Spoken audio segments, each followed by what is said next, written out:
Es ist Mittwochabend, kurz vor 22 Uhr. Nein, kurz vor 20 Uhr, so rum ist richtig.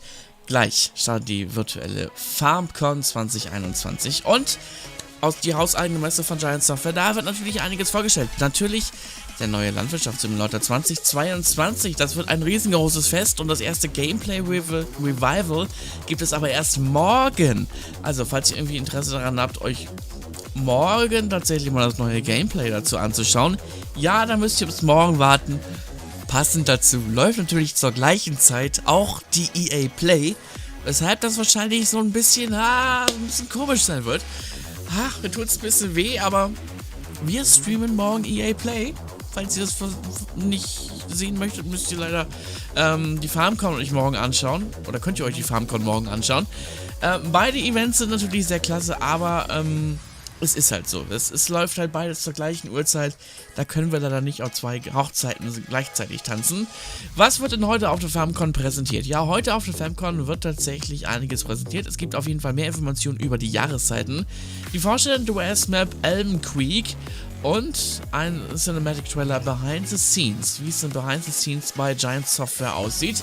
Alles das heute in der FarmCon Tag 1. Morgen, gleiche Uhrzeit, nämlich um 20 Uhr, gibt es dann die große Gameplay-Premiere vom Landwirtschaftssimulator 2022.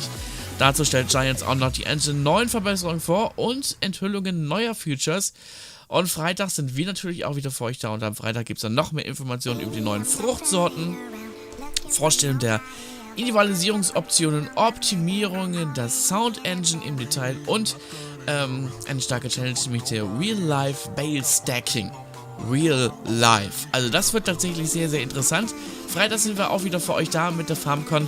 Also solltet ihr das nicht verpassen, falls ihr die FarmCon euch sehr, sehr interessiert und ans Herzen liegt, was denn mit dem neuen Landwirtschaftssimulator 2022 passiert. Am besten immer die FarmCon schauen, dann verpasst ihr auf jeden Fall gar nichts.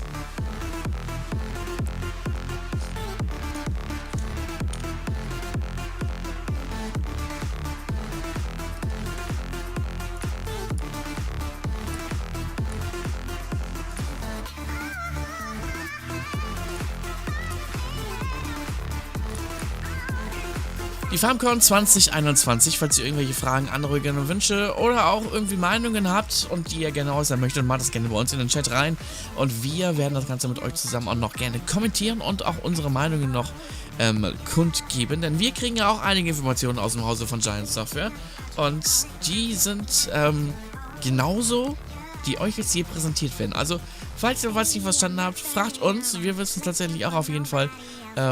Wir können das sicherlich beantworten und falls nicht, dann werde ich entsprechend Kontakt suchen, um das natürlich für euch natürlich zu beantworten.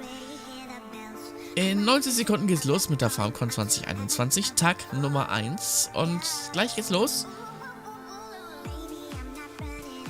Falls ihr irgendwie coole Musik liebt, also ich bin immer erstaunt, was die Kollegen von Giant Software für Musik raussuchen. Weil die habe ich jetzt auch noch nicht gehört. Deswegen hören wir da mal jetzt ganz kurz mal ein bisschen lauter rein. Ich guck mal, was das für ein Song ist.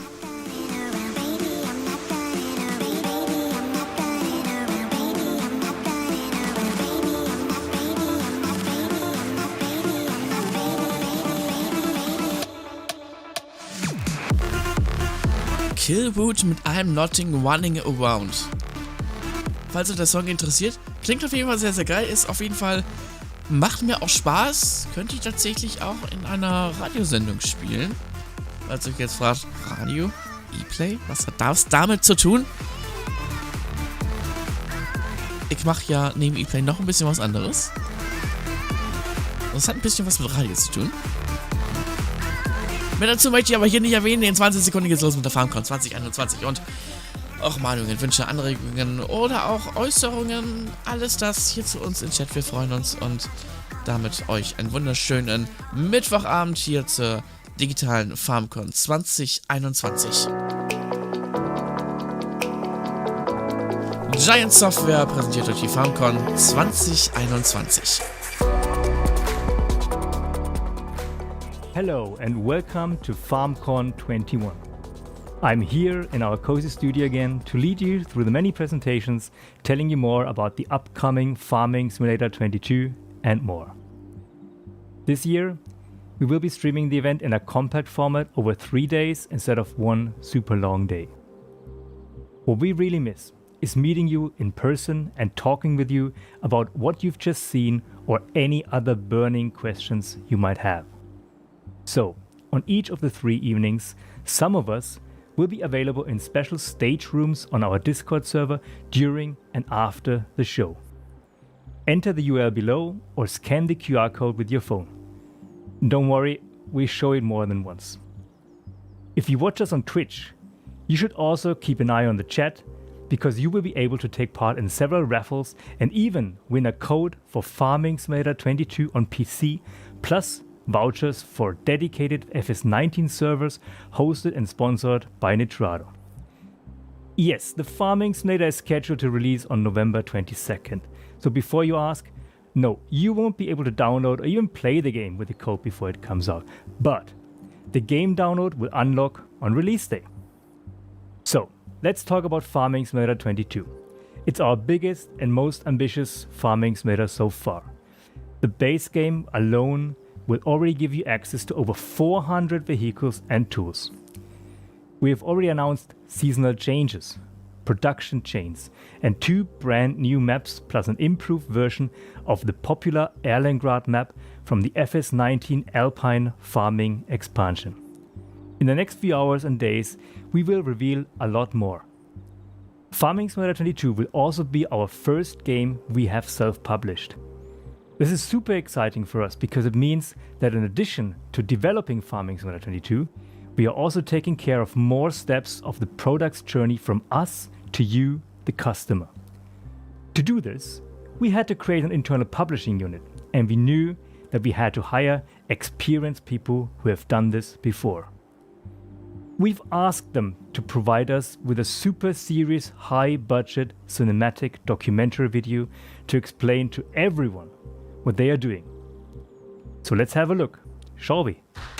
Giant Software is now a publisher. But what does it mean? Let's take a look inside our publishing department. You see these people? Well, basically, those guys and gals are responsible for making Farming Simulator available to you, the player. Whether you buy a box in the store or purchase it digitally, no external publisher necessary. Although bringing it to the stores is a much more complex undertaking, and that's how it works. Oh look, this friendly fella is Boris. He's the head of publishing at Giant Software. He oversees the whole publishing operation all over the world. When Boris receives an order from a distributor who wants to sell Farming Simulator, he gets very excited and tells Anna and Carlo. This joyful gal is Anna. She's excited about the order too, and will go on to get the production started right away. No time to lose. Anna will give the production order to the pressing plant. They produce the disc containing our game. Meanwhile, Carlo tells them to do it diligently and quickly. Otherwise, Anna will not be so joyful anymore. Ain't nobody want that. Carlo is also responsible to oversee every step along the way of the whole production process. If something goes wrong, he finds solutions and talks to everyone. But for now, the pressing facility is excited too. Since Farming Simulator is a successful game all around the world, it's a big and important job. The game will now be produced. When the disc is ready and approved by us, it will be shipped to our distributors, who bring the game to the stores with success-fueled excitement. Wow! Now the retail stores are excited too, because Farming Simulator is a popular game, and stores like popular items. It's now on the shelf. This is a customer. Let's call him Bob. Guess who's excited to see Farming Simulator in the store? Right. It's Bob. Because he likes Farming Simulator or wants to get to know it.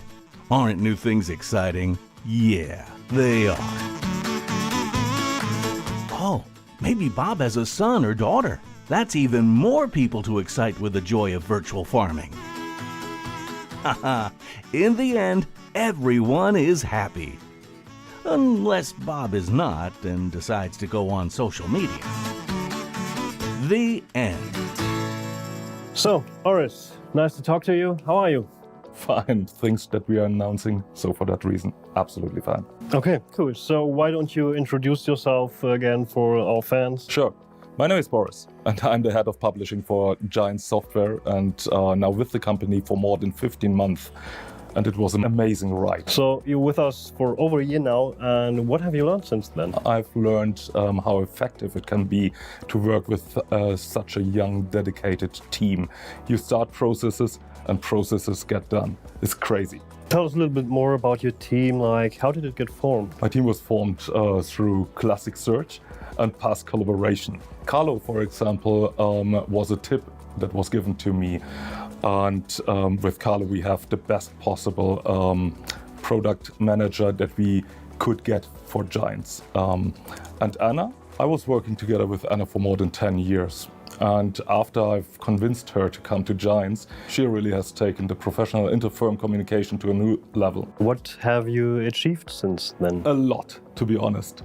We could establish ourselves as publishing partners together with Sony, Microsoft, Nintendo, Valve, Epic, all of the big ones. So really a lot. And what is even more necessary, we have also been able to integrate all processes which are needed to bring out a proper product.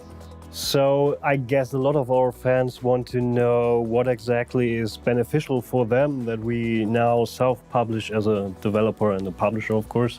So what would you say is the big benefit for our product now that we're a publisher too? By working with a large number of distributors, we have now the opportunity to get much more direct in contact on every region in the world. For example, we've already been able to maximize the outcome of our communications in North and South America, getting more direct into the regions with getting in touch with the influencers, and all of that stuff really helps a lot. What would you say is the benefit for us as a company, as Giant Software, to self-publish?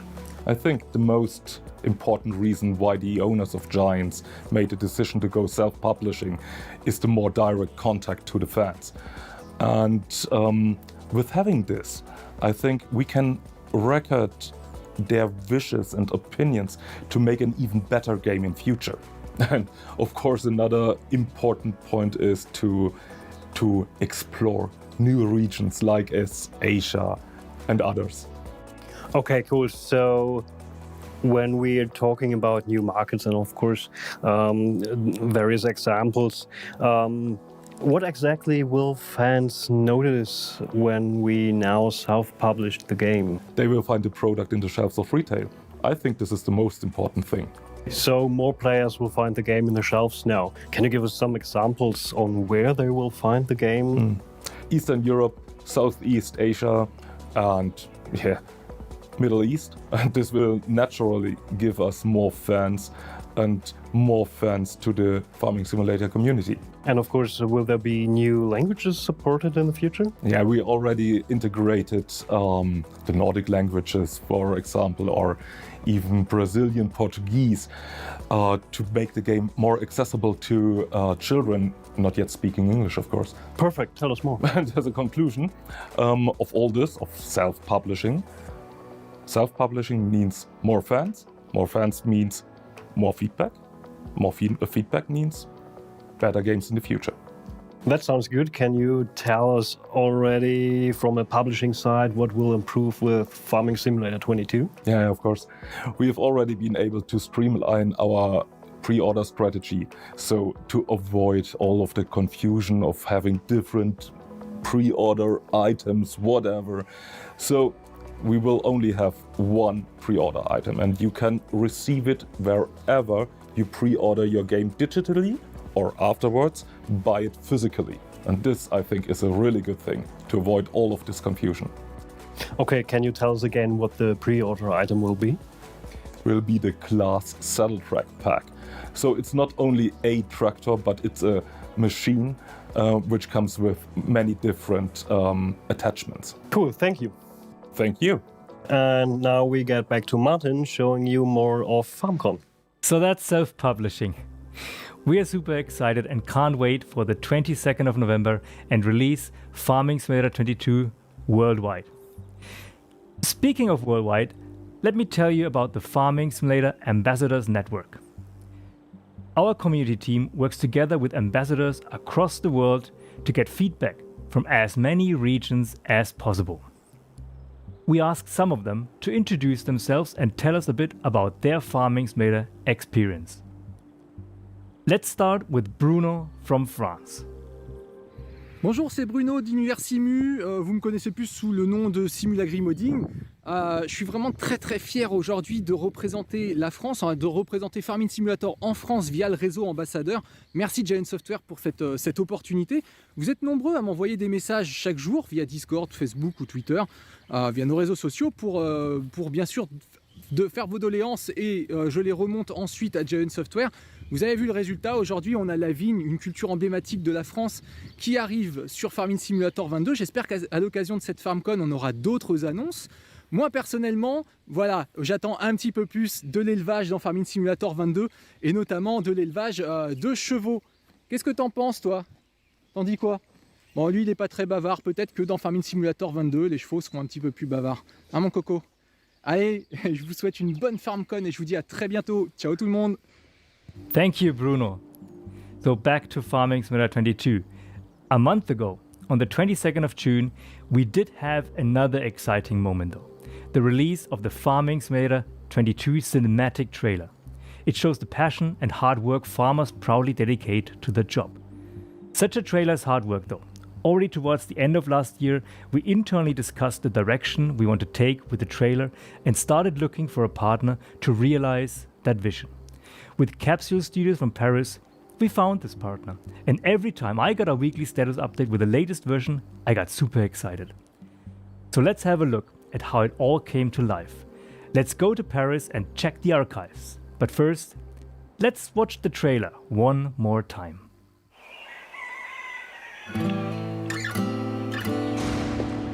A wise man once said, to forget how to dig the soil, tend the earth, is to forget ourselves. Well, maybe some have, but a few of us still know. You gotta be willing to put in the time, make the sacrifices, and the hard choices. The job's got its perks, don't get me wrong. The sweet smell of the morning dew, the way the warm sun and the cool breeze can dance across your skin. But don't think it's a game. The farm's got a way of sorting the wheat from the chaff. Just remember to keep your wits about you. You fall, you get back up again. Because this is more than just a job. It's a calling. Who else would choose to wake up early in the morning, tear up their hands working in the fields all day, and then spend the evening planning how they're gonna do it all over again, better, tomorrow?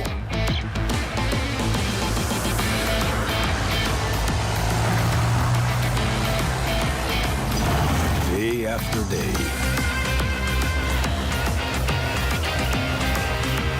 Season after season.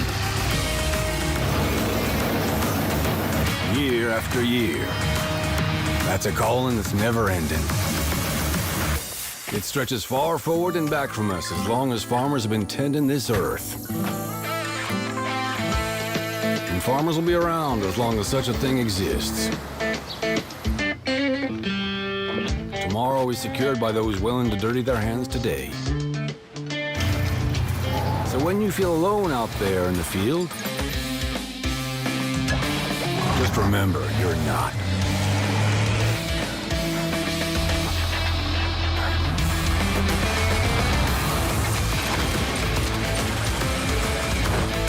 Think about all those that have come before you. And all those that'll follow. Plant today. Harvest tomorrow. Merci beaucoup Martin. Bonjour à tous, je suis Stéphane Montel, cofondateur de Capsule Studio. Capsule est un studio d'animation basé à Paris, en France, et nous réalisons principalement des trailers et des cinématiques pour l'industrie du jeu vidéo. Ces derniers mois, nous avons eu l'occasion de collaborer avec Giants sur la réalisation du trailer pour Farming Simulator 22. Et toute l'équipe de Capsule est ravie d'avoir aujourd'hui l'occasion de vous présenter les coulisses de fabrication de ce trailer.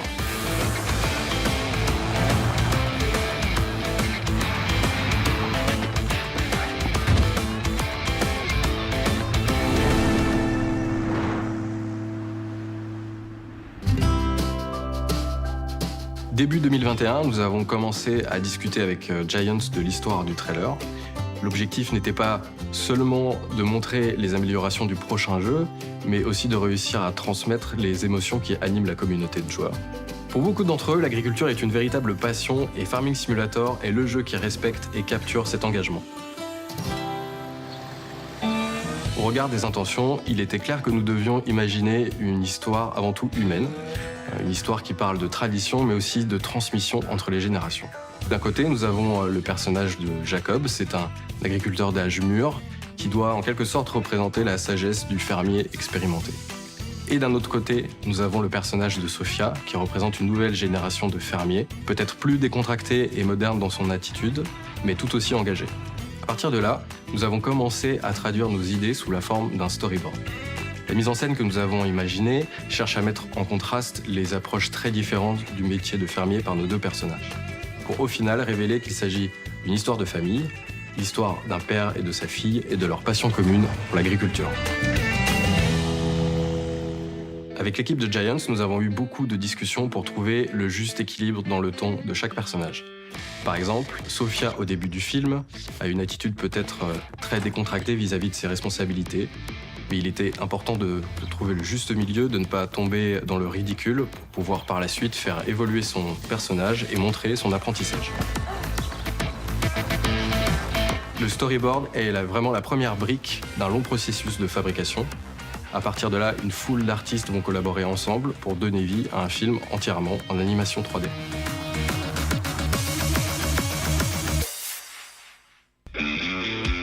Bonjour à tous, je suis Alice Ruquier, caractère TD à Capsule Studio. Créer un personnage en 3D en mesure d'être animé est un véritable travail d'orfèvre. C'est une tâche qui réunit une multitude de talents et de défis techniques et artistiques. Dès le départ, nous avons pris le parti de baser notre travail sur des sources de véritables humains. À l'image d'un vrai film, nous avons organisé un casting afin de choisir l'actrice et l'acteur qui incarneraient le mieux les personnages du trailer. Notre choix s'est très vite arrêté sur Anaïs Parello et Dominique Gould. Cet acteur et cette actrice professionnelle avaient toutes les qualités possibles pour incarner au mieux la voix, le mouvement, mais aussi le visage de Jacob et Sophia. La première étape a été de scanner Anaïs et Dominique. Cette étape consiste à prendre en photo sous tous les angles le modèle afin de reconstituer la texture et les formes de son visage. Cette base de travail est ensuite fournie à l'équipe de caractère artiste qui va la peaufiner et l'adapter aux besoins du trailer. Cela consiste notamment dans le travail des textures et des particularités qui vont donner le réalisme à la matière des personnages. En suivant les designs, il faut également créer les coupes de cheveux des personnages, qui ne sont pas nécessairement celles de nos acteurs. Il faut également créer les vêtements et les accessoires qui seront portés dans le trailer. Enfin, l'équipe de caractère TD va créer le squelette des personnages en 3D. Le squelette en 3D, c'est l'armature invisible qui va permettre de manipuler et d'animer le personnage. Elle va également permettre de récupérer toutes les informations de mouvement qui seront issues du tournage de motion capture. Pendant toute une journée, chaque scène est jouée en studio. Les acteurs portent une combinaison spéciale qui permet à une multitude de caméras infrarouges de capturer leurs mouvements sur le plateau. Cela demande de faire preuve de beaucoup d'imagination pour rentrer dans la peau des personnages puisque le décor est extrêmement minimaliste. Donc les acteurs doivent se projeter dans ce qui ressemble plus à une pièce de théâtre sans costume. À partir des meilleures prises, on récupère le mouvement des corps qui va ensuite être reprojeté sur le squelette de nos personnages en 3D. Commence alors l'étape de prévisualisation. C'est une étape qui consiste à créer une maquette 3D du film qui va se concentrer sur les aspects de la mise en scène. Le cadrage des personnages dans les plans, les mouvements de caméra ou encore le montage. Tout ce travail est ensuite fourni à l'équipe d'animation qui va peaufiner et l'adapter en fonction des besoins du trailer. Pour chaque plan, tous les éléments animés vont être retravaillés, peaufinés, afin de rester réalistes tout en respectant les intentions artistiques de l'histoire du trailer. Enfin, l'animation faciale des personnages est elle aussi issue du tournage de motion capture. Les expressions des acteurs ont été filmées et ensuite reprojetées sur les modèles 3D de Sophia et Jacob. Just remember to keep your wits about you. You fall, you get back up again. Because this is more than just a job. It's a calling. À ce stade, la création des personnages et l'animation est déjà bien établie et plus d'une douzaine de métiers différents ont déjà collaboré ensemble. Mais ce n'est qu'un pan de la production. En parallèle, d'autres équipes sont en train de s'occuper de la création des décors, des éclairages et du rendu des images qui vont constituer le trailer. Bonjour à tous, je m'appelle Sami Sefadj, je suis environnement lighting artist chez Capsule Studio. Quand on pense à Farming Simulator, on pense très vite aux tracteurs. Beaucoup de tracteurs. Les discussions avec Giants ont été très importantes sur le choix des véhicules afin de nous aider à apporter de la cohérence aux actions de nos personnages. Giants nous a donc guidés pour rendre les tracteurs et les modules aussi authentiques que possible. Cela passe par le traitement fidèle de chaque accessoire, couleur, texture et de tous les mécanismes en mouvement. Nous savons que le moindre détail est important pour la communauté des joueurs de Farming Simulator et au final, ces véhicules sont devenus de véritables personnages à part entière de notre trailer. À travers ces véhicules, nous découvrons un ensemble de décors inspirés du nord-est des États-Unis. Le travail de création des décors en 3D est avant tout un travail d'observation. À partir de références réelles, les artistes en charge des environnements vont créer une première base de décors, qu'ils vont complexifier petit à petit en ajoutant divers niveaux de détails tels que les végétations, les objets et divers éléments architecturaux. À ce stade du film, chaque scène comporte les personnages, les véhicules et les décors. Tous ces éléments sont animés afin de raconter l'histoire du trailer. L'équipe de FX Artists peut alors intervenir afin de créer les différents effets tels que la poussière, la fumée et les particules. Chaque effet est simulé physiquement afin d'être le plus réaliste possible. C'est une étape très importante afin de se rendre compte de l'influence des éléments animés sur leur environnement. En parallèle, l'équipe des environnements artistes poursuit son travail sur l'éclairage de chaque plan du film. L'objectif est de rester réaliste tout en ne négligeant pas l'aspect cinématographique et artistique du trailer. Chaque séquence a donc son propre éclairage, sa propre couleur, afin d'accompagner la narration. Par exemple, l'hiver est marqué par des tons froids, alors que l'été est beaucoup plus chaud et lumineux. La lumière a donc une double fonction, celle d'illustrer le passage du temps entre les séquences, mais également d'appuyer les émotions exprimées par le trailer. Après l'étape d'éclairage, il faut calculer chaque image qui constitue le trailer. Chaque seconde d'animation nécessite 25 images, et chaque image met entre 2 heures et 24 heures pour être calculée. Toutes ces images sont ensuite assemblées pour former l'intégralité du film. On vient alors apporter les dernières finitions avec l'étalonnage des couleurs. C'est l'aboutissement de l'aspect visuel du trailer.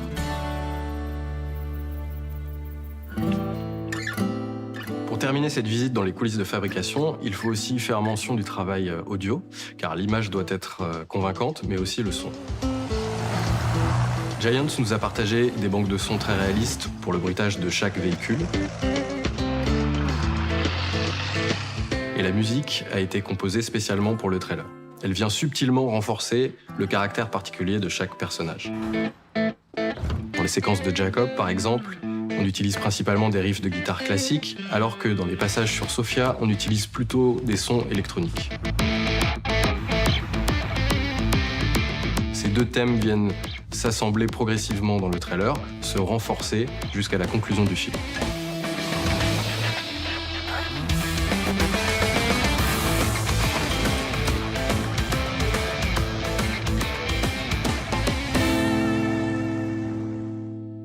Au final, un tel projet aura fait collaborer une trentaine de personnes pendant 4 mois de travail intensif. C'est un véritable travail d'équipe entre Giants, Capsule et tous les différents intervenants. Quand vous mettez autant d'efforts dans une création, que ce soit un jeu ou un trailer, vous le faites dans l'espoir qu'il rencontre son public, qu'il fasse rêver les gens et lire les messages très positifs de la communauté nous a apporté énormément de satisfaction. Voilà, nous espérons que ce court voyage dans les coulisses de fabrication de ce trailer vous a plu et merci beaucoup d'avoir répondu à l'appel de Farming Simulator 22. We really enjoyed working on this trailer. Let us know how you liked it in the chat or on the official Farming Simulator Discord server. Up next is a topic I'm always very excited about. It's also always the first tough decision I have to make when playing a new farming simulator. Which map do I play on? Farming Simulator 22 will come with 3 beautiful maps in total. The popular Alpine map Erlengrad is making its return, and together with the 2 new detail-oriented environments, it will not be easy to decide where to begin. Today, we will introduce you to one of the new maps. We travel to the Midwest in the United States, and somewhere there, we will find our fictional town called Elm Creek. The person who currently spends the most time in Elm Creek is Florian Busse, and he will tell you now what farmers will find there. Isn't that right, Florian? I work as a senior level designer at Giants, and I'm responsible for the visual and structural look of the US map for FS22. Needless to say, I have spent countless hours in Elm Creek. At Giant Software, we have specialists in 3D modeling, texturing, effects, audio, and more. Not to mention the game designers and programmers who then implement their vision in the game. Creating a map for Farming Simulator is a team effort. As Martin mentioned, Elm Creek is inspired by the American Midwest. We did some in-depth research when creating this map. In general, the US Midwest has a completely flat landscape, so it was difficult to find a region suitable for 2 × 2 kilometers. Just providing a flat rectangle would not be enough for us. So first we had to take a closer look at the landscape. After a while, we understood the diversity of the terrain. We also found hilly areas, rivers, and streams that cut deep notches into the landscape. Eventually, we created a combination of these terrain features within the authentic flat landscape. The most obvious difference compared to Ravenport in FS19, we have a flat landscape with no coastline. Instead, for example, Elm Creek has a hidden canyon with a cave, which contains rocks that we embedded seamlessly into the landscape. In the flat area, we also work with slight increases and decreases in elevation. So you can drive under our railroad line, which goes straight through the land with its underpasses. And you can even drive over it when you come across the railroad bridge. Elm Creek features several bridges due to various rivers and streams that run throughout the map. However, the rivers are not deep and can also easily be crossed with a vehicle, so you won't feel restricted in your movement. This gives us the opportunity to add the necessary visual dynamics to the map, which should give it a subtle attraction through constant variation, rather than on a 2 × 2 kilometer flat plain, where interest is quickly lost. The focus of Elm Creek is on vast areas of farmland. There is no real town this time. We're actually more on the edges of town. There's a gas station, various small businesses, residential areas, and even a few slices of Americana, with a baseball stadium and bowling center. Dealing with a large draw distance presents a challenge to us. We have to make sure that buildings can be easily hidden in the distance. We need to reduce the number of objects to a minimum in order to be able to offer you a good frame rate, so that you can also play the game as smoothly as possible. Many buildings are visible over a long distance, so we can't just fade them out. With medium distance, we have the same problem with all objects and props that need a high distance visibility. This increases the number of generally visible objects enormously. We try to break the lines of sight with trees to allow clipping distances, that is, the imperceptible fade out of so many objects. There are other ways to reduce the amount of visual objects. If you just put trees in the center or use trees to hide stuff, it also increases the number of transparent areas, because the branches and leaves of the trees are created by so-called alpha planes. That is, they are not 3D modeled, but 2D drawings with transparent backgrounds. Diese sind aber transparent. Und das bedeutet eine hohe Renderzeit für diese Objekte. Dazu haben diese Bäume. They also have quite a few polygons. After all, we want to present you with decent vegetation. That's the design challenge. Gestalterische Herausforderung. Man möchte wundervolle Grafiken. We want to provide you a game that features great graphics, but also smooth performance. Gibt es ein technisches To solve this, there are various technical remedies, and each remedy has its own side effects. das richtige Heilmittel anzuwenden und die The art is now to apply the right remedy and to balance side effects in a way that we get a stable and high frame rate. Our programmers and technical artists do a fantastic job and guarantee you a smooth experience.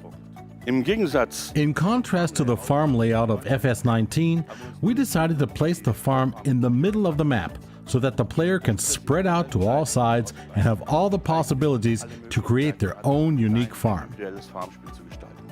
Dazu haben wir die Anzahl der zusätzlichen To Dekorationen do this, we reduced the number of additional decorative buildings in the farm area and decided to make the buildings open and accessible. Auf der einen Seite mehr Platz für eure eigenen Gebäude. This way, you have more space for your own buildings without those that you don't need getting in your way. So hat jetzt zum Beispiel die Garage Both the garage and barn interiors feature multiple levels. You can drive into the buildings and store your vehicles there. The barn can also be used as a storage room for pallets, big bags, or other items you need for farm operations. Forklifts and other small vehicles will fit through most of the doors. sicher die The fields may seem small at the beginning of your career on Elm Creek and FS22, but remember, in the beginning, players don't have much money, and the bigger the field, the higher the costs. Insgesamt gibt es In total, there are 81 predefined fields on Elm Creek, more than we've had before. But we still have the larger fields typical for the region. großen Felder auch, die die typische Landschaft in den USA. Experienced players with the appropriate equipment will find these larger fields to be a great addition to their farming business. Setzt natürlich voraus, And as always, you will have the ability to merge or create fields at your own discretion. wirklich Felder miteinander zu kombinieren und zusammenzulegen. Und so könnt ihr aus kleineren Feldern größere Felder machen. Also Use a plow with Create Fields enabled and use your imagination to create your own unique landscape in Elm Creek. wenn ihr euch die Karte ansieht, If you look at the map, you will notice that many various field shapes exist. Some have rounded off edges, some are shaped completely differently. This is to provide a more authentic alignment with the infrastructure and a believable embedding. Struktur und eine glaubwürdige As in the Alpine map, we offer undefined areas with complete organic shapes. Flächen mit The vollständig player has to discover them on their own, as they are not predefined and do not have a number on the minimap. Minimap haben. Die Tutorialfelder am Anfang. The tutorial fields at the beginning are rectangular, so each player has the opportunity to save time and enjoy a comfortable start in the game. Euch entscheidet mehr Zeit für das Spiel When you decide to invest more time in the game, the challenge increases. effizienter werden in eurem Game. You'll have to be more efficient and do some additional things. Ihr müsst Bäume zusammenschneiden, You'll have to cut trees, schaffen müsst Felder. combine fields, Und so könnt and ihr adjust the field shape so that the helpers are of good help to you. euch eine gute Hilfe sein. Ihr seid derjenige, der bestimmt, was er macht und wo er es macht. Ihr habt definiert, wie die Feldform You determine the best way for your farm to be efficient. Wenn ihr die Karte If you explore the map and go to its corners, you will see farms that you can use in multiplayer mode. Farmen gebaut sind. Und diese Farmen könnt ihr im Mehrspielermodus verwenden. Diese Bereiche finden sich eben in den Ecken. Sie haben das gleiche They have the same layout concept as the starter farm, with small fields in close proximity. Felder bieten ein ideales Startgebiet. The surrounding fields make them an ideal starting area with opportunities to expand later. Finden sich noch Gebäude, die aber nur zur Illustration für den Singleplayer. You can, of course, build your own farms any way you wish, on any land that you own on the map. Generell wollen wir euch We wanted to achieve more complexity in the architecture in FS22, more details and layers, so that everything becomes more believable and authentic. Think about the vehicles that are also getting more detailed. Both of those things have to grow together now. The world has to become more detailed, just like the vehicles. Jetzt genug gefachsimpelt. That's enough shop talk. Now, I'd like to show you some very special places in Elm Creek that are my personal favorites.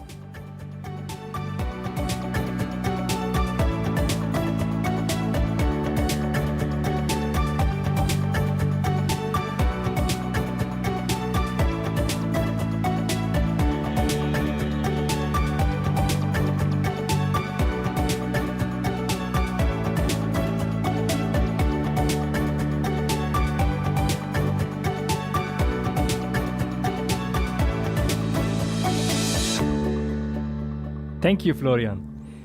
I'm tempted to start my Farming Simulator 22 on Elm Creek now. That said, we still have to show you the other new map, and, well, we'll save it for later. We want to show you a lot at FarmCon, but we also want to keep some gems for the future. Something we did already announce in our very first announcement for Farming Simulator 22 were the seasonal changes. As much as it might be nice to have an endless summer like before, having alternating seasons and crop calendars adds more realism. But also complexity. We've thought about this a lot. How do we edit but also keep it fun for players who don't want to be told when they can or cannot do something? We think that we found a good solution, which will enhance the gameplay for everyone. Jos, your turn. Thanks, Martin, for having me. I'm Jos, and I'm gameplay developer at Giants. I'll tell you something about the seasonal cycles in Farming Simulator 22. The seasonal cycles in Farming Simulator 22 bring a whole new level of gameplay. First, we have spring. In spring, the trees have vibrant colors and the brand new year starts. Then we have summer, where the plants mature and the trees darken. Afterwards, we get autumn with its darker colors and red and brown trees, depending on the tree type. And in the end, we have winter, where all the leaves fall from the trees and you get snow. A year is divided into 12 months. Every month is one day in the game, but you can still control how fast the day passes. This way, season can range from half an hour of game time up to a whole weekend. The biggest change in gameplay that comes with the seasonal cycles is the new crop calendar. The crop calendar decides whether you can plant barley or must stay with cotton. For example, the barley is a winter barley in our game, so you can only plant it in the autumn and it will grow until ripe summer. This way, throughout the year, you have to decide whether you can plant something or you cannot. This adds a whole new level of gameplay and mechanics to the crop system. But there is more. Because of the varying times of harvest for each crop, you also get varying prices during the year. This way, it is not the best method to sell directly after harvesting. You should store your product and sell it the year after to get better prices. In the winter, we have snow, which you can remove with the snowplows to keep your yard clean. Also, grass does not grow in the winter, so if you have animals, you have to make sure you get enough food for them before the winter starts. If you don't like removing snow in the winter, or you don't have animals, you can choose to skip a whole day ahead, or even more than one day, to keep the pace to your game.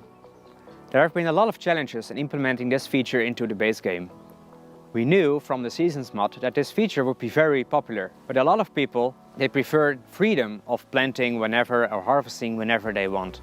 That's why we wanted to find a middle ground that worked for every player in a wide player base. We also made changes to the game engine to add better performance to our new growth system. Adding toggles to our game adds complexity due to the possible scenarios that we have to test and balance. We also added new changes to our game engine to add more performant growth and more reliable growth. We also updated our maps to take full advantage of the new changes with the seasons. We added snowmen, we added snow on roofs, and we added many items that depend on the current season. We hope you have fun with our new snowman. Mod makers can also adjust their mods to the new system. Map makers, for example, can add objects to the game that are only visible in the summer, for example a barbecue. They can also define exactly where snow falls and does not fall, and when the lights turn on and off. With the new environment tab in the editor, it is also possible to change the light intensity based on the season.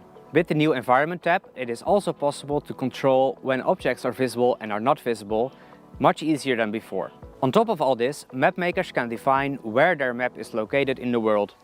They can do this by adjusting the location in the world and adding a new weather and crop calendar. This way, you can define that in the south of the world, your sugarcane grows much faster than in the north. It is also possible to add new integrations into the seasonal cycles for your mods. And we hope to see a lot of new gameplay features being added based on the time of the year. I'm interested to hear what you think about these new features. And if you have questions, you can ask them in the upcoming Q&A. Back to FarmCon.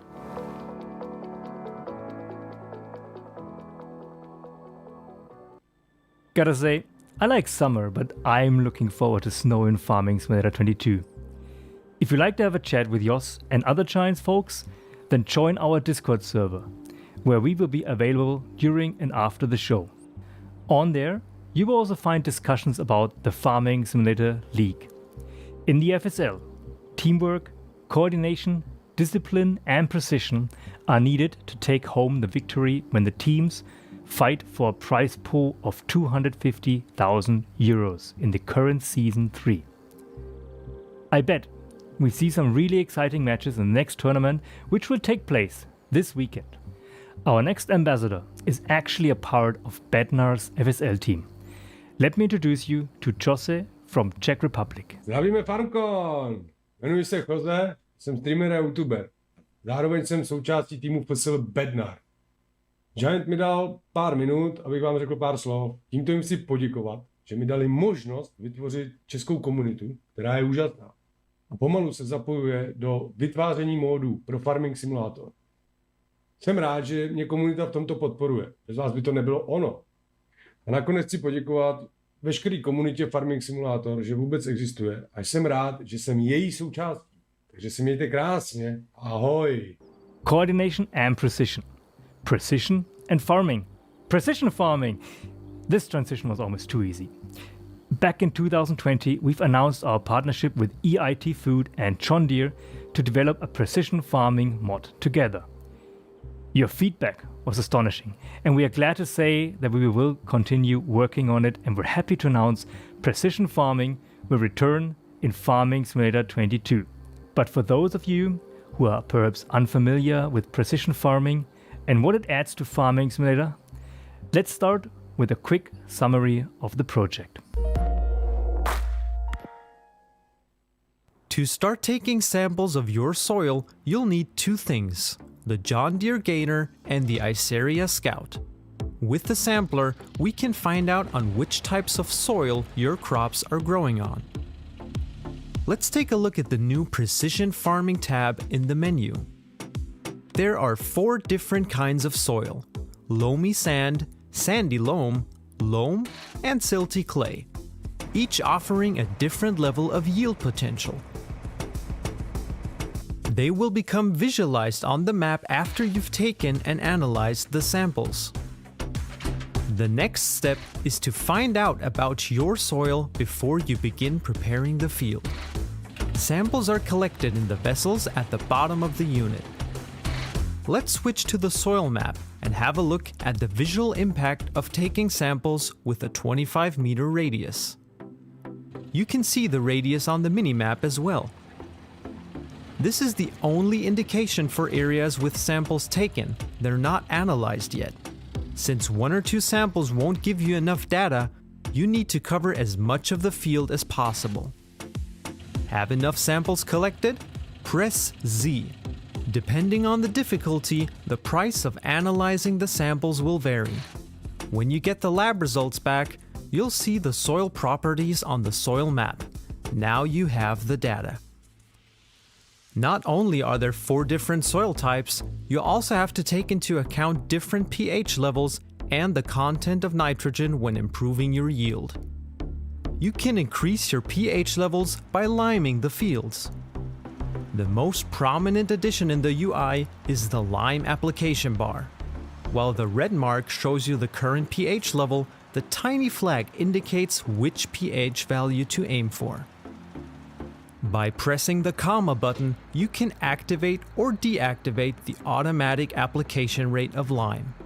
If you choose automatic mode, the pH value will be increased dynamically up to the optimal value. Each soil type has a different optimum value. You can see the liming results on the pH map. You now need to provide the crops with nutrients by getting the nitrogen levels up. Depending on the crop you want to sow, use slurry or manure first. These help to reduce the application rate and costs for mineral fertilizer later. After sowing the crop, you can adjust the nitrogen level to the crop target value with mineral fertilizer. While liming and fertilizing, you'll see the rising values live on the minimap. After the usual field work, including the removal of weeds, the crops will soon be ready for harvesting. But that's not all. Precision farming is about collecting data and statistics too. Here, you'll see everything that has happened so far. How many soil samples you took per field and how much it cost, and how much lime and fertilizer was applied. Depending on how many fields are in your possession, you might be using the AI helper. His route can now be optimized with the help of the GPS signal provided by an RTK station. There are 2 different RTK stations to choose from. After placing the RTK station on your farm, the helper will work more efficiently, meaning you'll save seeds, lime, fertilizer, fuel, and in the end, money.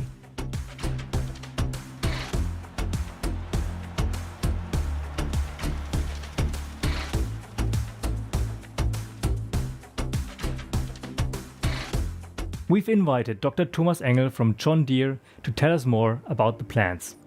I'll hand over to my colleague Stefan Maurus, who was also deeply involved in the project.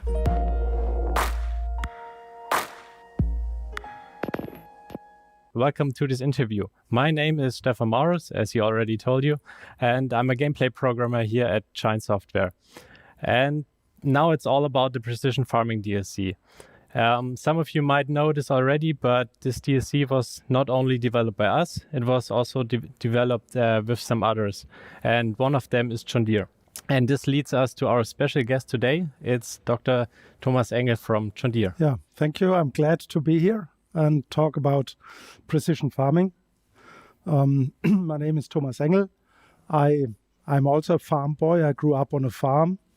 I studied agricultural sciences in München, Weinstefan, and then I stayed there as assistant professor, and that was in the 90s. And at that time, we had already our first precision farming project. Nobody talked outside the university about that, and we did already use GPS at that time. And after that, I joined in 97. I joined class and introduced the first precision farming products into the market, yield mapping especially. And then in 2000, I joined Deere. So I'm now 21 years with John Deere. And I was first responsible for the development of precision farming products. And then I had the overall responsibility for precision farming in Europe till 2015. And since then, I'm manager technology innovation strategy, looking further ahead, what are the next important technologies in future we should work on, and also working with universities, with students, working with startups, and but most of the time it's all related to precision farming. So precision farming is more or less the area where I'm in since 30 years. That's pretty interesting that precision farming is more than 20 years old and not just a thing that came up a few years ago. That's also new to me. Can you tell us a little bit about the project? How did it came up and what was your role in that project? I think precision farming, like I said, is quite old, but the adoption at the farmers level is still not where it should be. And also a lot of people outside agriculture have no clue about that. That's why we thought a project or a DLC for the precision farming simulator could be quite interesting. And then another thing came, and that is called EIT Food. So EIT Food is a big consortium, and John Deere is a member of that consortium. So first of all, EIT, what is EIT? EIT is the European Institute for Innovation and Technology located in Budapest in Hungary. And these EIT, they give EU money for different funding areas, and they initiated so-called KICs, knowledge and innovation communities, with partners from industry, from universities, from RTOs like Fraunhofer in Germany. So typically these kicks are 50 to 100 partner companies and universities for a specific area.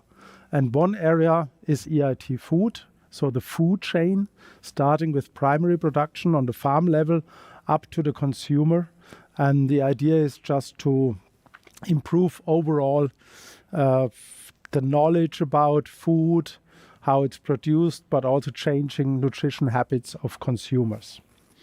And so we thought this sounds an opportunity to get funding for that, because precision farming, people should know more about that. They should know more about it. And that's why we applied for a project there with several partners.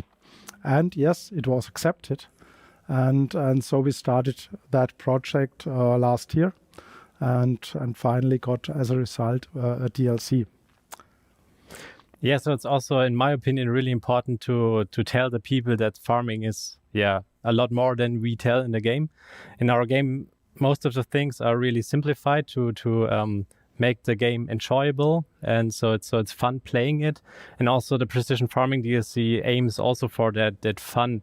So it's also a bit simplified, but tells the people that it's more than a simple process that farmers are doing out there. Yeah, I think what our goal of the project was really, first of all, telling people what is precision farming and what is the difference to traditional farming. Traditionally, a farmer, he has a field and he grows one crop, sugar beets or wheat, and does on the whole field everywhere the same. But we know from the early days of precision farming, when we had the first yield mapping, so a sensor on the combine that measures yield, that we have a huge variety. We have areas of the field where the yield is double as high as other areas. And the reason is either soil differences, landscape plays a role. On top of a hill, you typically have less water, and water is running off. In the valley, it's do you have enough or more than enough water? So typically, you have a lot of yield differences, and so we think you need to therefore do a variable rate application, like we call it.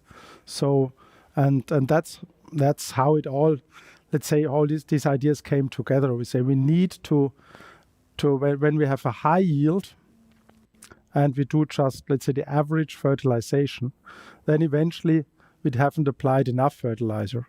If we have a low yield, we have applied too much, and that's bad for the environment.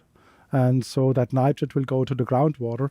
And so therefore, I think we need to change that. And with that, we also think we can, on the top yield areas, we still can increase yield and we can improve quality of the crop, and it is good for the environment. So overall, a win-win situation for the farmer, for the customer, because he gets a higher quality product, and also for the environment. Yeah, that was also a new thing to me. So that if you got lower yield, you have to apply less fertilizer. I mean, I thought it would be, you have lower yield, you apply more fertilizer, and then you have more yield in general, so you match the field. But it's, exactly the opposite. So that was also new to me as a developer of the game. So I think it depends. So if the low yield is related to sandy soil with less water capacity, etc., then you need to reduce. If there could be other reasons like compaction or any other reasons, but normally it's the soil. And therefore, I think to have the soil maps is key for precision farming. The general image of farmers is, let's say, not the best, but it seems like that farming is a lot more than most of the people think. Yeah, I think that image problem that farming has was one of the reasons why we applied for that project. Because in that project, one of the goals is to raise awareness, how food is produced, and also improve knowledge about food production. People think farming 50 years ago, the small family-owned farm with a few cows and a few pigs and everything, that was the perfect farming. But first of all, nobody could with that size of farming produce the food as for that low price where it is at the moment. So, and on the other hand, we know that we have really, with modern farming technology, this is much better for the environment. And like I said before, less nitrate leaching to the groundwater. One of the reasons why we have too much nitrate in the groundwater is that traditional farming, that we treat the whole field the same. And therefore you have a surplus of nitrogen in some areas, and that goes to the groundwater. Modern farming is much better and is much more sustainable than previous farming. And therefore, I think it's important that I know that. I don't think we need to turn the clock backwards like it was 50 years ago. No, we need to ensure that more precision farming technologies are adopted by the farmers. And that's why we say, okay, we want to, first of all, improve knowledge for under young farmers about precision farming. They learn that nowadays in universities, etc. But also some kids should know about that, and some are also multipliers in their families. So modern farming and precision farming is good for the environment and produces high quality food. And also, so a game is like a really good way to tell the people in a fun way that there is more. That's why we thought we reach a wide audience, and for us, I think, and probably we didn't talk about that yet, as John Deere, it's also important that everybody understands that John Deere, our goal is more than just selling and producing machinery. Part of our higher purpose are 4 principles. And one of the principles is we are evergreen, green as our color, and also green as for nature. So we are evergreen as stewards for land, air, and water that sustains us. So we think more, we not only think about producing machines, we think how can we improve overall life of everybody on the planet. That's really interesting that it's not, that's a lot more than just great tractors in John Deere. So in the project, there were also other parties involved, like you said, universities already. Can you tell us a little bit more about that? Yeah, I think in these projects, you need to have, like in all EU-based projects, you need to have partners from several countries, from several areas. And so in that case, we said, okay, we need education. We need also universities involved. So I think we looked for partners and found partners. One is University of Hohenheim, located close to Stuttgart. One of the largest universities for agriculture in Germany. Then we have the University of Reading, close to London, also a famous agricultural university. And they worked with students and discussed the DLC and what should be in such a module in a game. How could we implement the ideas of precision farming in a game?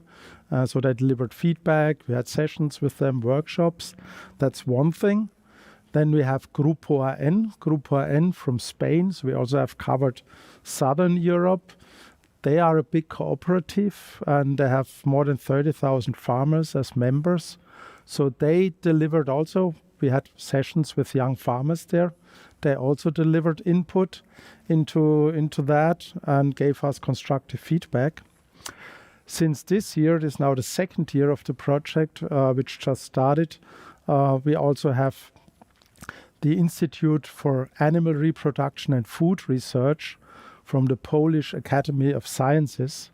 So with that, we cover also, let's say, young farmers in Eastern Europe, but also we cover with that the research side and the communication side, so that we also make that product and that module or increase awareness not only in Western and Southern, but also in Eastern Europe, so that we have a good representation of all areas. And finally, clearly we needed somebody to implement that or to develop that module or that DLC. and that was clear.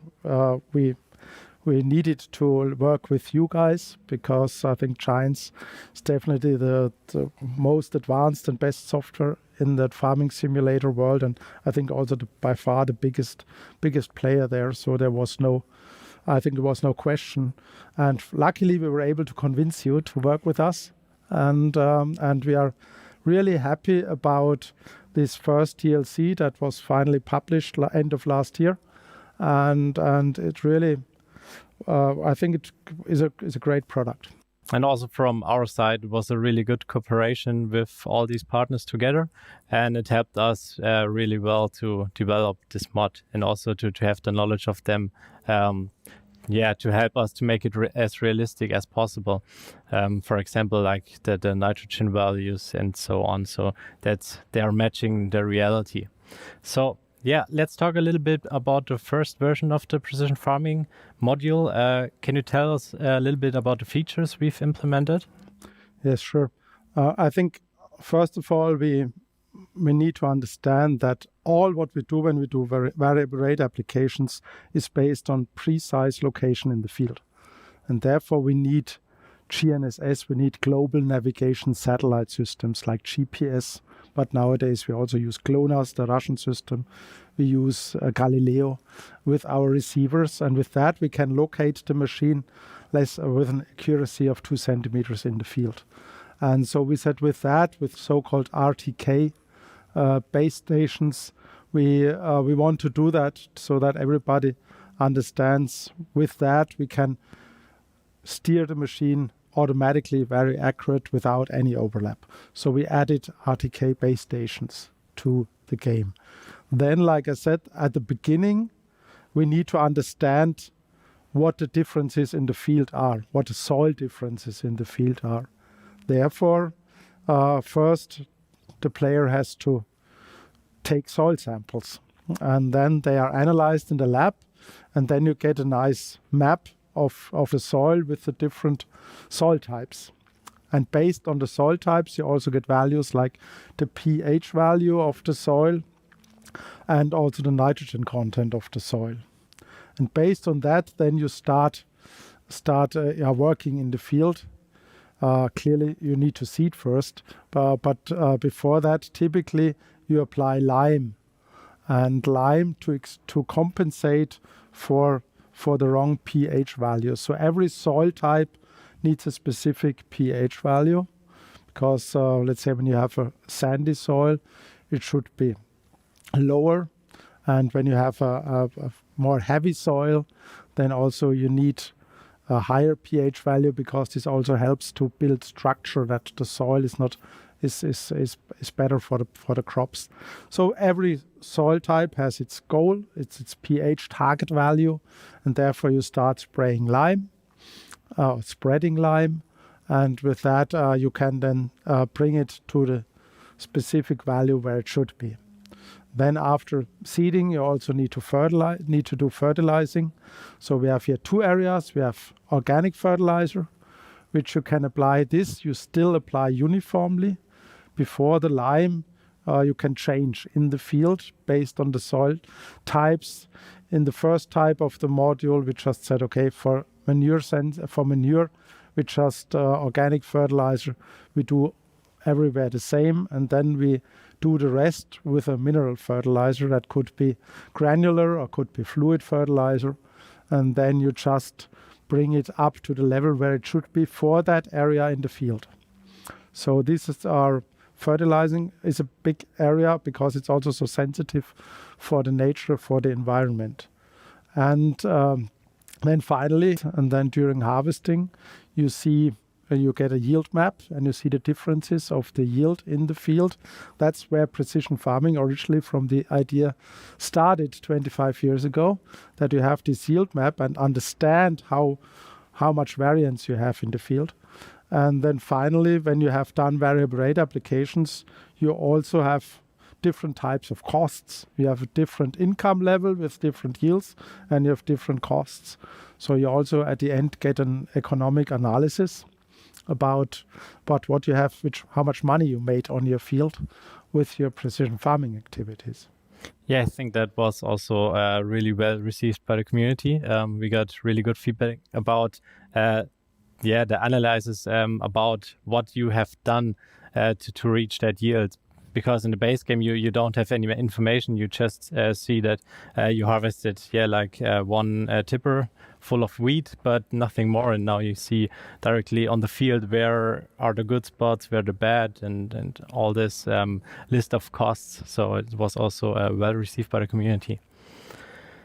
And in general, the feedback from the community was really good about the first module. We received, we got now almost 1 million downloads. So that's really impressive. That's great. Huh? Yeah, and also the feedback in the forums on the social media channels is really good.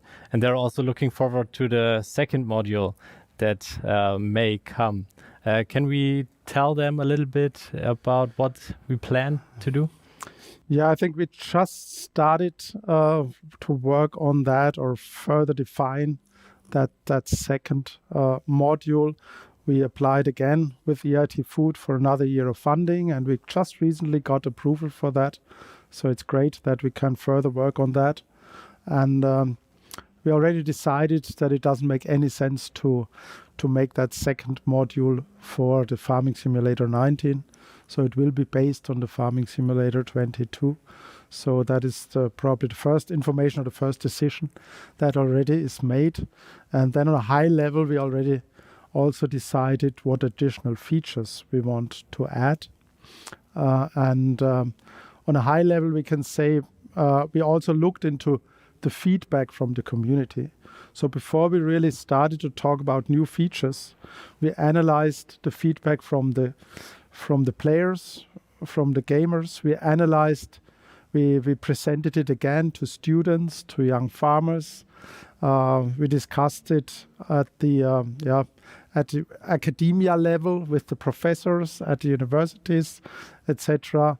And after all that feedback, we made a priority list. What should we and could we do as a next step? Because there are a lot of ideas, but you cannot do everything. So I think one of the feedbacks was this taking soil samples is nice, but it's so time consuming.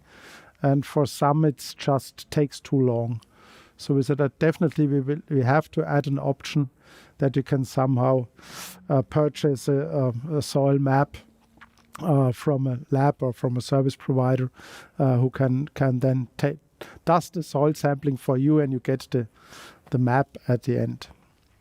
Another area which is very important and which is also, I think, for a lot of people a very sensitive area especially for the not for the farming level, and we want to also there spread the message what is possible is weed control.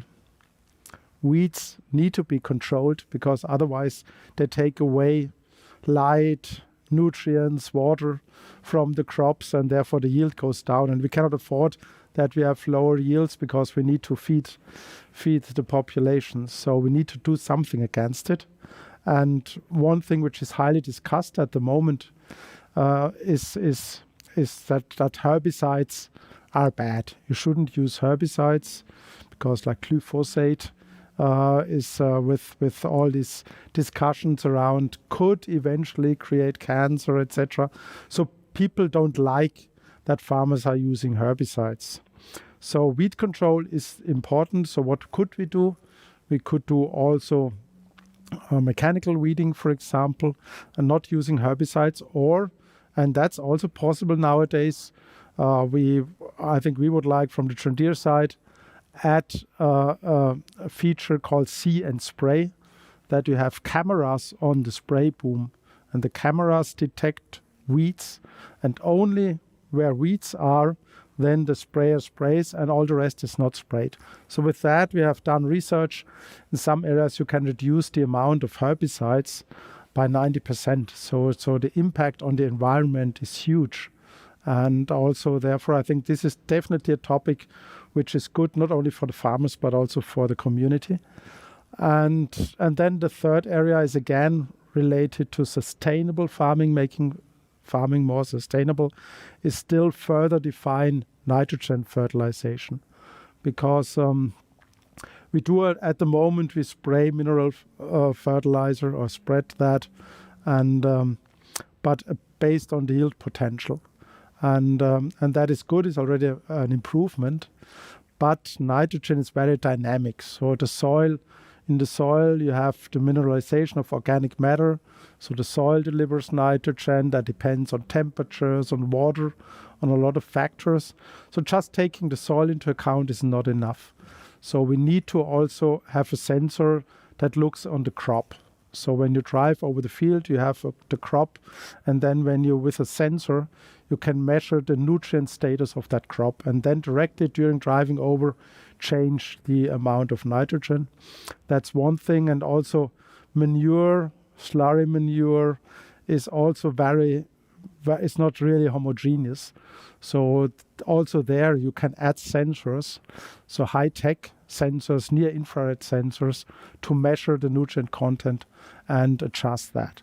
So these are a few things where we think we are worthwhile to look deeper into that and to figure out how could that be implemented in an easy and fun way, and but also to show, again, sustainability is the most important thing, to improve our image, and also not only the image, but to really do something good for the environment, and not reducing just yields. Because when you just say we are not allowed to spread the fertilizer, or we need to reduce it by 20%, then the yield goes down, and how could we then feed the growing population? So we need to ensure, even with lower and less nitrogen, that we reach the same or even higher yields. And we think these are the most important things for the future. That sounds really promising, and I'm really looking forward to the second year of this project. Thank you for being here with us in our studio. It was a really interesting talk. I hope you out there enjoyed it as well as I did. And some last words from your side? Yeah, I think it was a pleasure, first of all, to be here. Thank you for the invitation. And we are really looking forward. We are excited that we now can further work on you, also on the Farming Simulator 22, and bring new features, more exciting features. And I think the cooperation so far was fantastic, and we are looking forward to build on that and to make an even greater product. Thank you, Thomas, for being here. And let's get back to the FarmCon.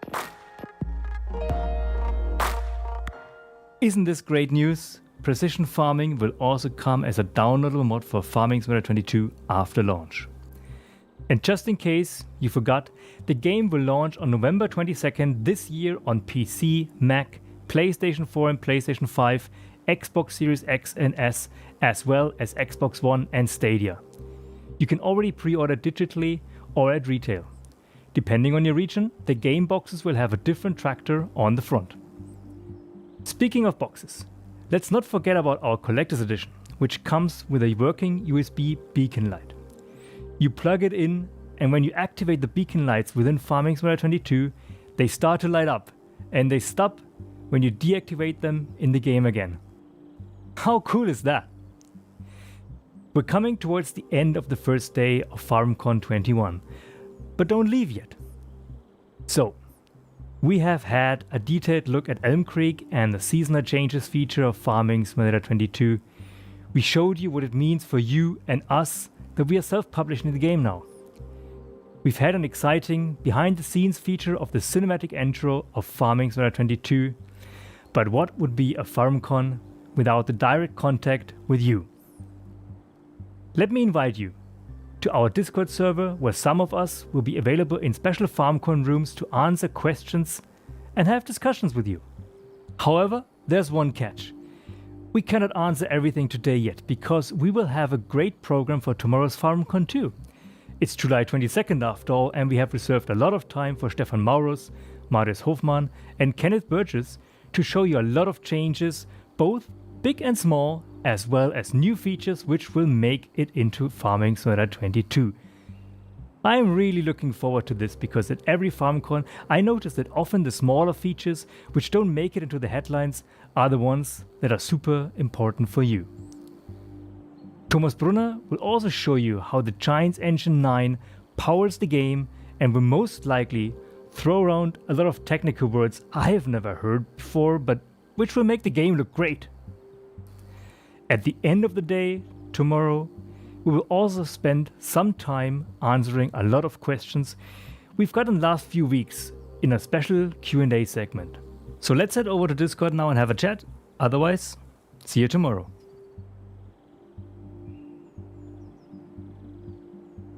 Die FarmCon 2021, Dankeschön an die Kollegen von Giant Software aus den Studios von Erlangen. Und was wird denn alles da Schönes vorgestellt? Also, wir haben auf jeden Fall das neue Precision Farming gesehen. Wir haben die Map bzw. Allen Creek gesehen. Die wunderschöne Map. Also mir gefällt sie wirklich auch sehr. Und ein bisschen was über Früchte schon mal gelernt. Also was für Früchte wir vielleicht schon dabei haben können in einem neuen Spiel. Aber die Farming Simulator League, beziehungsweise die Farming Simulator League kommt jetzt am Samstag, Sonntag, also am Wochenende. Das dürft ihr auch nicht verpassen, auch eine wichtige, schöne Sache. Aber die FarmCon geht morgen auf jeden Fall weiter. Morgen 20 Uhr bei den Kollegen von Giant Software, schaut da mal gerne vorbei. Falls ihr euch die FarmCon anschauen möchtet, wir streamen euch morgen EA Live, beziehungsweise die ePlay, um natürlich den coolen Stuff von Electronic Arts nicht zu verpassen.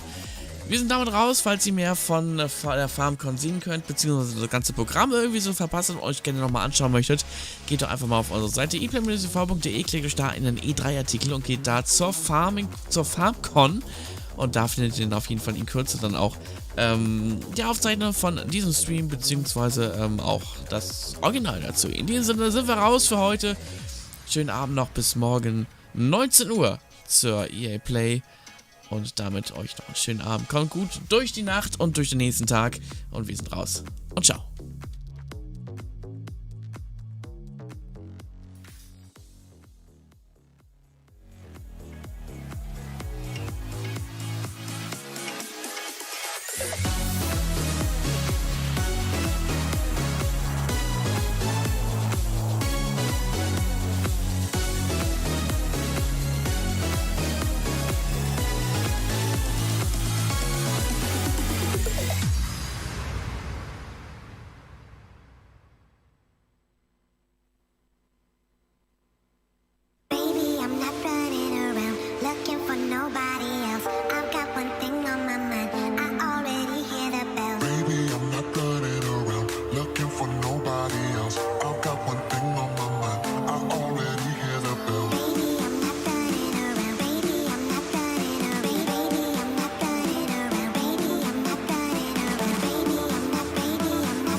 Everything about you calling.